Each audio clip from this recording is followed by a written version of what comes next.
ప్రభునందు ప్రియమైన దేవుని బిడ్డారా, ప్రభువైన యేసు నామమున మీకు శుభములు. జీవముగల దేవుని కృపావర్షం మీపై సమృద్ధిగా కురియునుగాక. ఈ దినం అనగా సెప్టెంబర్ నెల 30వ తారీఖు 2024 సోమవారం హోలీ ట్రినిటీ చర్చ్ మినిస్ట్రీస్ వారు అందించు అనుదినమన్న. ఈ దిన మన ధ్యానాంశం హృదయములో దేవుని వాక్యం. హృదయములో దేవుని వాక్యం. దేవుని వాక్యం చదువుకుందాం అండి. కీర్తన గ్రంథం 37 కీర్తన 31 వచ్చును. వారి దేవుని ధర్మశాస్త్రం వారి హృదయంలో ఉన్నది, వారి అడుగులు జారవు. దేవుడు తన పరిశుద్ధ వాక్యమును దీవించునుగాక. రక్షింపబడిన దేవుని బిడ్డల హృదయాల్లో దేవుని వాక్యం ఉండాలి. హృదయంలో కానీ దేవుని ధర్మశాస్త్రం ఉంటే మరి మనిషి ప్రవర్తన అంతా బాగుంటుంది. ధర్మశాస్త్రం ఉండాల్సిన సరైన స్థానం అదే.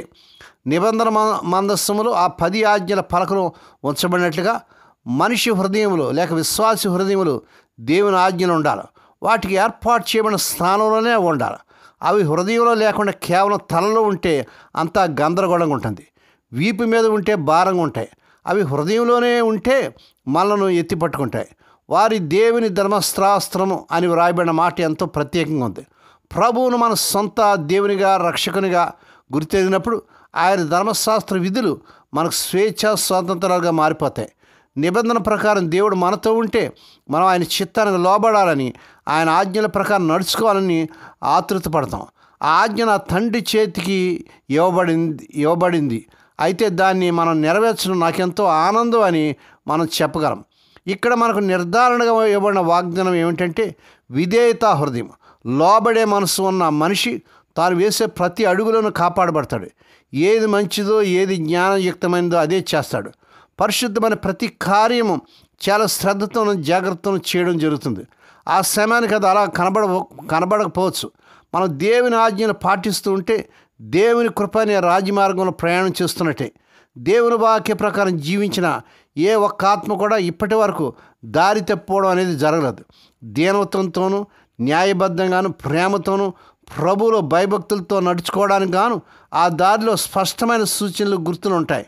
ఆయన దారిలో నడుస్తూ మనం అభివృద్ధి పొందడానికి అవసరమే జ్ఞానవాక్యాలు, మన వస్త్రాలను పవిత్రంగా ఉంచుకోవడానికి అవసరమే పరిశుద్ధమైన నియమాలు ఆ రాజమార్గంలో ఉన్నాయి.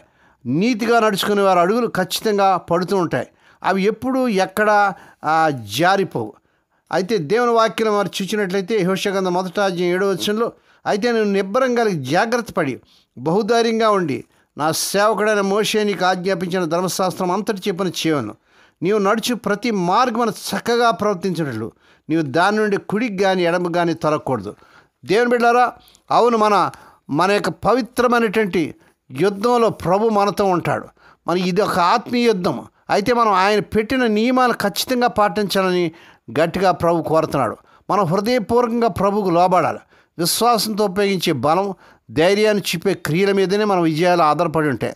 సగం మనసుతో ఉంటే మనకు వచ్చే ఆశీర్వాదాలు కూడా సగమే ఉంటాయి. అంతకంటే ఎక్కువగా మనం ఆశించడం.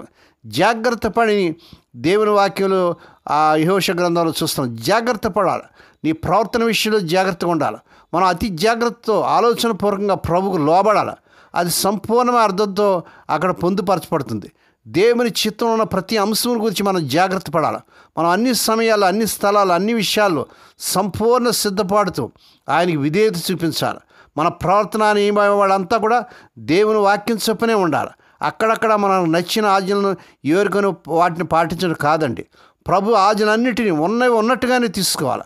దేవుని ఆజ్ఞను పాటించడంలో నిశ్చయత నిలకడగా ఉండాలి. మన జీవిత మార్గం తిన్నగా సాగిపోయేదిగా ఉండాలి. అది కుడికి కానీ ఎడమ కానీ తిరగకూడదు. దేవుని ఆజ్ఞల్లోని కఠినత్వం ప్రదర్శించేటట్లుగా కానీ లేకపోతే దేవుని ఆజ్ఞలు తేలిగ్గా తీసుకుని అపహాసం చేసేటట్లుగా కానీ ప్రవర్తించడం మనకు తగదు. మనం విధేయత కలిగి జీవిస్తే తప్పక ఆత్మీయ క్షేమాభివృద్ధి సాధిస్తాం. ప్రభు అటువంటి విధేయత మాలో ఉన్నదో లేదో గ్రహించుకునేలా సహాయం చేయని మనము ప్రార్థన చేసుకోవాలి. కనుక ప్రతి దినం కూడా దేవుని వాక్యాన్ని మన హృదయంలో మనం ఉంచుకోవాలి. నీ ఎదుట పాపం చేయకున్నట్లు నా హృదయంలో నీ వాక్యం ఉంచుకున్నానని దావీదు భక్తుడు చెప్తున్నాడు. దేవుని బిడ్డ, దినదినము దేవుని వాక్యం చదువుతున్నావా? వాక్య ప్రకారం నడుచుకుంటున్నావా? దేవుని వాక్యం నీ హృదయంలో ఉందా? నేడే పరీక్ష చేసుకుందాం. దేవుడి మాటలు దీవించునుగాక. ప్రార్థన చేసుకుందాం. పరిశుద్ధమైన మా తండ్రి, నీ పరిశుద్ధ నామమునకు వందనాలు స్తోత్రాలు చెల్లించుకున్నామని ఆయన స్వదేశ విదేశాల నుండి వర్తమానం వింటూ అనేకులకి వర్తమానం పంపిస్తూ ఈ పరిచయలు క్రమంగా పాల్పంపు పొందిన మా ప్రియులందరూ దీవించండి. ఈ దినం పుట్టిన దినాలు, వాహ దినాలు, ఆ శుభదినాలు జరుపుకునే బిడ్డలు బాగా దీవించి మరొక సంవత్సరమైన దయాకిరీటాన్ని బిడ్డకు ధరింపచేసి వారి పట్ల నూతన కార్యం జరిగించుకోండి. వారి హృదయవాంఛలు తీర్చండి ప్రభా. మా తండ్రి, రోగులను బిడ్డ పని ప్రత్యేక పుష్పించిన దీర్ఘ వ్యాధులతో ఇంటెన్సివ్ కేర్లు, హాస్పిటల్, ఆయా వ్యాధులతో బాధపడుతున్న బిడ్డల పట్ల మీకు కార్యం జరిగించండి. ఇప్పుడే కలవరి శిలవ రక్త ప్రభావాన్ని శిరస్సు మొదలు పాదముల ప్రభావం చేస్తున్నాను. స్వస్థత, ఆరోగ్యం, విడుదల యేసునామమున ప్రకటిస్తున్నాం తండ్రి.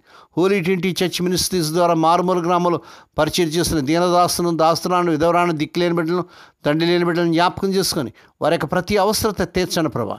ఏ కుటుంబంలో అయితే వ్యాధులతో, బాధలతో, కష్టాలతో, సమస్యలతో నాయన బాధపడుతున్నారు, అందరి పట్ల కృప చూపించి సమాధానం లేని గృహాలు సమాధానం, నెమ్మది దయచేయండి.